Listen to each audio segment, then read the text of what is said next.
perception. There it is.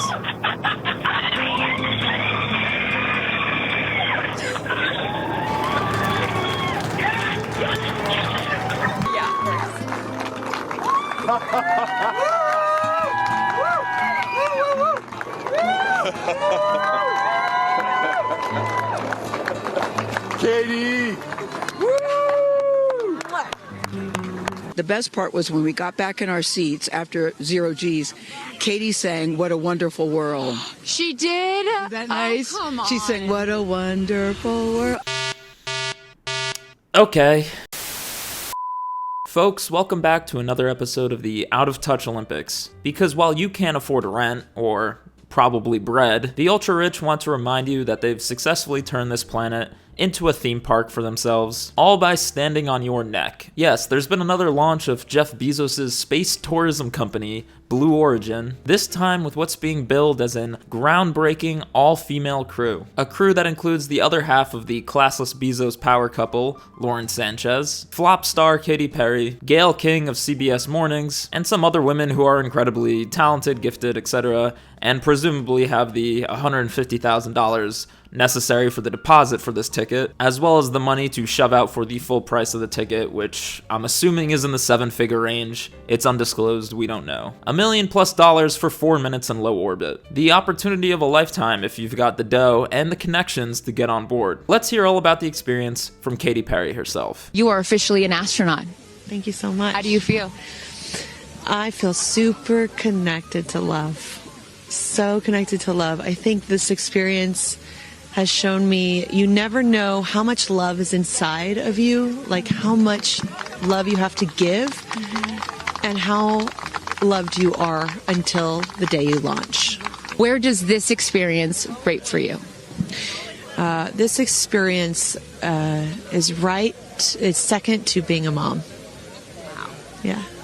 I couldn't recommend this experience more. Oh my gosh, she feels so connected to love. So connected to love. You never know how much love is inside you until you are literally able to leave this burning husk of a planet for a couple minutes. It's impossible to feel love until you launch into space, says Katy Perry. Thank you for recommending this experience to me. I will get right on booking my ticket. Oh wait, no I won't, because I'm about 800 tax brackets away from being able to afford this thing. This thing, which let's be honest, should be illegal. No one should be able to do it anyway. Space tourism?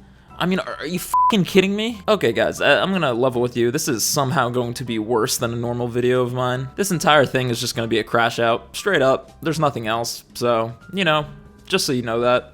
Sorry. Because this isn't just a reminder of how out of touch the ultra wealthy are. It's worse than that. I feel like I'm being gaslit by this trip to space. This is somehow actively taking away from the contributions of actual female astronauts. You know, the ones with like engineering degrees and PhDs and shit like that. The women who contribute to, I don't know, making sure our phones work, making sure our GPS works, exploring the vast mysteries of the universe rather than the vast mysteries of the bottom of the Billboard 100. Did they even pretend to give a about all the people who made this trip possible? Was there any acknowledgement of the struggles and hardships that made this moment possible? Of the women whose shoulders they stand on that made this mockery of scientific achievement possible? Of course not. None of that matters anymore. Nobody cares about women in STEM. Nobody cares about STEM. You can buy your way to space now. Here's more from Katy Perry. If you had told me that I would be part of the first ever all-female crew in space, I would have believed you. Nothing was beyond my imagination as a child. I can show all of the youngest and most vulnerable among us to reach for the stars,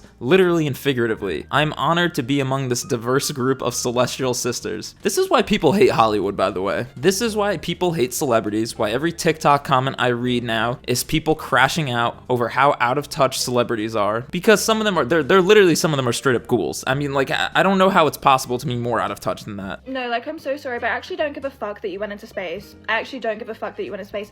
Dare I say it? I actually think I kind of hate you. I kind of hate you for going into space. And you come down from your 30-second fucking orbit in space and you kiss the ground and you say, we need to thank Mother Earth. We need to save the planet.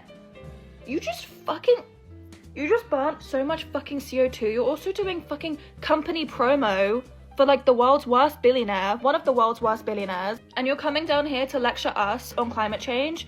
You literally just tore a new hole in the ozone layer. Like, you literally did it by yourself. Today's episode of Rich People Doing Things Nobody Asked For. 6 women launched into space for a lifetime of bragging rights. It all just feels too familiar. This is about as meaningful to the average person as Katy Perry buying herself a yacht. This is the equivalent of a multi-million-dollar roller coaster, guys. You're not an all-female crew, you literally just sat there. It's automated. You don't have to do anything. You think that because you paid an exorbitant amount of money for a 4-minute trip to space that anybody is inspired? The most vulnerable among us aren't reaching for the stars, they're reaching into their grocery cart to put the eggs back on the shelf because they can't afford them. They are not reaching through the stars through the eyes of Katy Perry. This literally has the cultural impact as the first all-female private jet flight. Like, congratulations, you paid through the nose and caused irreparable harm to our planet for a 4-minute joyride to space. I'm not mad, don't put in the papers that I'm mad. Rich people destroying the planet with their wealth is nothing new, but I am mad that you're trying to whitewash this as a win for progress. And let's be clear, they're not astronauts. I know you saw that interviewer ask Katy Perry what it's like to be an astronaut now,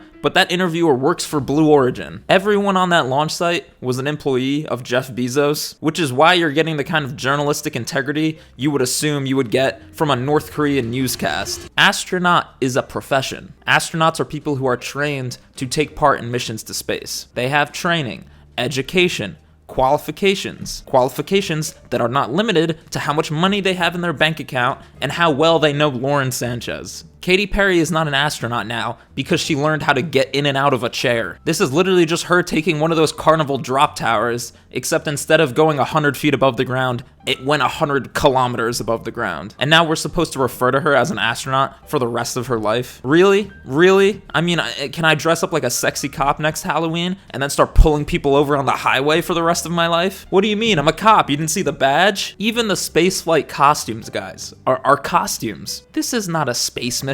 Blue Origin made them these spacesuits because it's fun. It's part of the experience. It's like going to a Renaissance fair and dressing up for that. There is no scientific reason that they have to wear these. I mean, they're literally still wearing earrings in space. It's just aura farming. And yet, whoever the publicist is for Jeff Bezos or Lauren Sanchez or Blue Origin or Amazon or whoever got an entire New York Times style piece written on these costumes. Their spacesuit, their way, the article is titled. Usually, you know, these suits are made for a man, Miss Sanchez said. Then they get tailored to fit a woman. Or not tailored. An all-female spacewalk planned in 2019 had to be canceled because NASA did not have 2 spacesuits that fit 2 women. And this too is why people hate the media, by the way. I'm not kidding. I mean, this is why nobody, liberal or conservative, can tolerate reading the news anymore. I remember that spacewalk being canceled because they didn't have 2 suits. I remember Hillary Clinton tweeting, then make another suit. And ultimately, that spacewalk did happen just months later in October of 2019 with real astronauts in real spacesuits, Christina Koch and Jessica Meir. And the fact that this article just completely sidesteps that moment, just completely ignores it, to suggest that Lauren Sanchez is the one breaking that barrier because she custom ordered 6 Temu-ass space-themed costumes is ridiculous. This is a travesty. Call me a lib cuck if you must, because I am triggered. Why are we doing this? Why are we sending Katy Perry and Lauren Sanchez into space? Why did we need like a female suit? Why did we need a sexy space suit? This just literally looks like an SNL skit. Oh yeah, mama. I see your tight little ass in space. Are you trying to tell me that 6 bitches went in space this morning?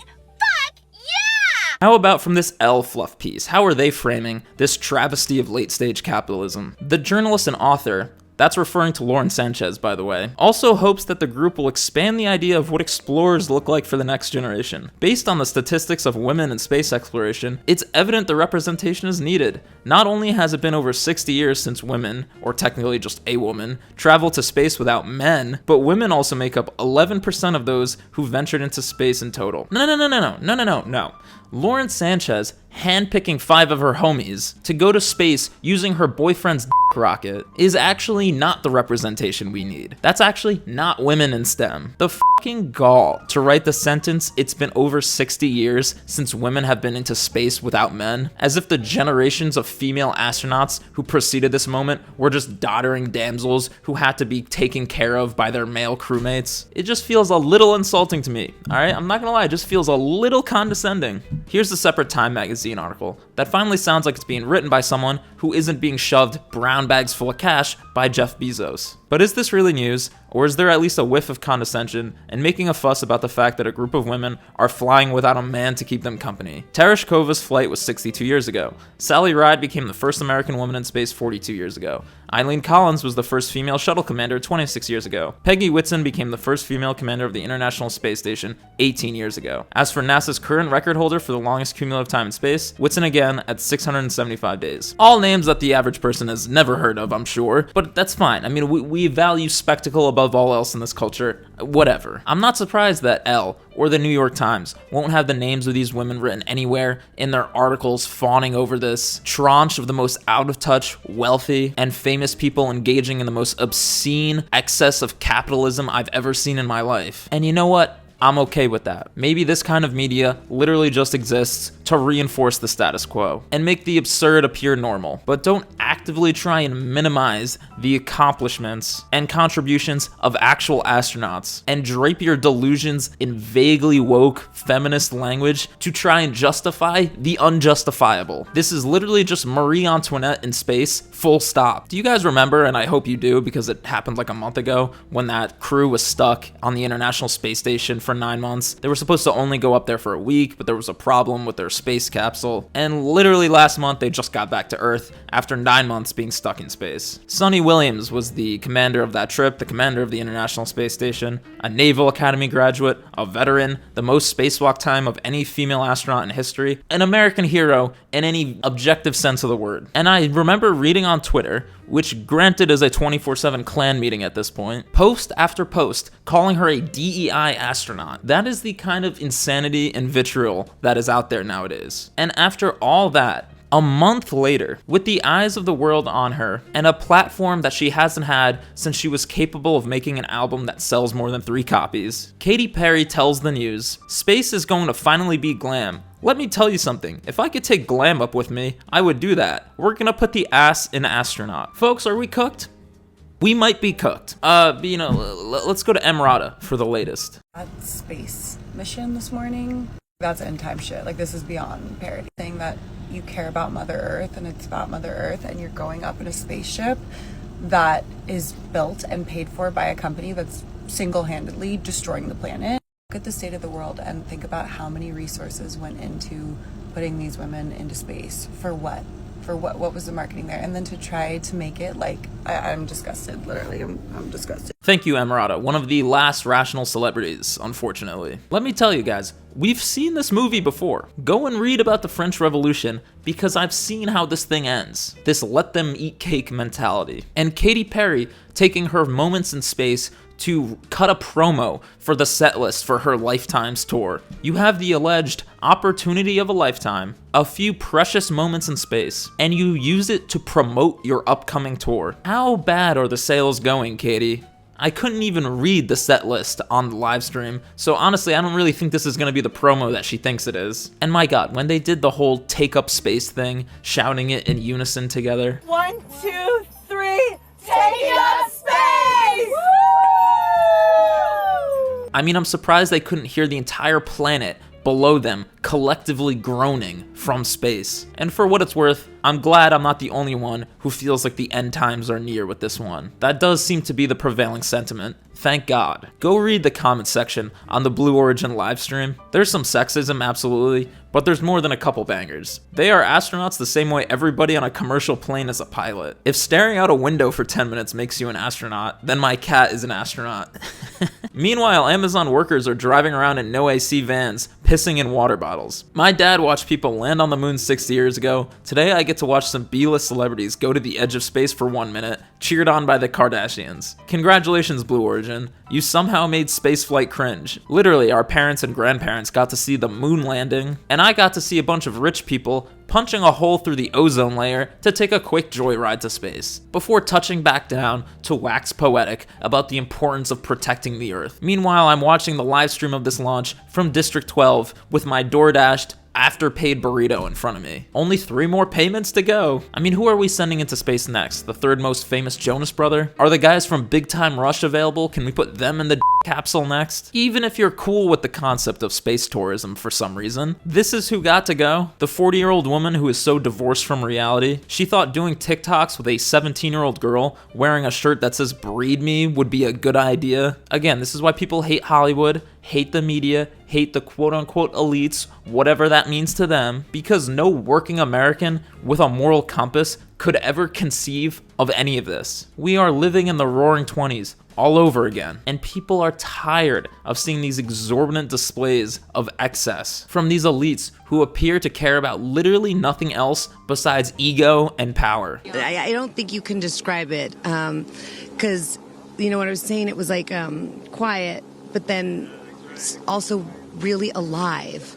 And you look at it and you're like, we're all in this together. How am I supposed to convince people that plastic straws are a thing that we should care about when this is the example being set by our overlords? And again, you can call me a pearl clutching, a liberal, but I'm telling you, at best, this is a recession indicator, and at worst, this is a revolution indicator. This is a house of cards, folks. Let's call it what it is. One day, this picture of Katy Perry kissing the ground after a 10-minute roller coaster ride to space is gonna be hung next to a picture of Amazon warehouses being burned to the ground. When Jeff Bezos is evacuating Earth with Elon on all of their rockets to become class war refugees on Mars, I'm gonna be doing the same thing then that I'm doing now. Absolutely nothing. That's all I got though, guys. I mean, this whole thing is just very grotesque to me. I'm sorry that I wasn't as funny as usual. Now I know I'm asking this question for your fans. Will you write a song about this experience? Oh, for sure, 100%. And I don't know how Katy Perry is supposed to write a song about her experience in space, considering she's the one that took the flight and not one of her songwriters. But that's neither here nor there. You guys now heard it from the mouth of Katy Perry herself. Make sure you go out and book your spaceflight trip with Blue Origin. You don't know love until you're in zero gravity, waving a daisy around in the face of millions of schmucks stuck on Earth. And obviously no disrespect to the many engineers who put this thing together. I wish that your work went towards something with a little more purpose, but unfortunately we don't do things based on what humanity needs anymore. We do it based on what Jeff Bezos wants. But all disrespect to the crew of Blue Origin propagandists who put this sham newscast together. You guys should be ashamed of yourselves. And I don't know where the line is anymore, guys, but I know that for me personally, space tourism is a bridge too far. I know that the future can't be female if we don't have a future. So let me leave you with this. There is something called the overview effect, which is a cognitive effect that some astronauts feel during spaceflight when they see the Earth from above. Essentially, you realize how petty all our disagreements are, the fragility of our planet, the importance of the bonds that tie us together as humans. You don't see the borders of different states or nations, and it all just seems a little more silly when you have that overview. I'll link to Carl Sagan's Pale Blue Dot below. You should listen to it. Honestly, if you haven't before, it's like probably the closest you can get to experiencing this overview effect without getting to space yourself. And it's truly a profound change in perspective, and a change in perspective that I'm assuming Katy Perry didn't experience, considering she was too busy promoting her failing tour to look out the window. Out the window at the planet with billions of souls on it who suffer every day while her head is literally stuck above the clouds. So can't wait to read the comment section on this one. I'm sure the discourse will be very productive. And hey, no matter what happens in 2025, guys, at least we can say with confidence that at this point, you're more likely to see Katy Perry in space than you are to see her on top of the charts.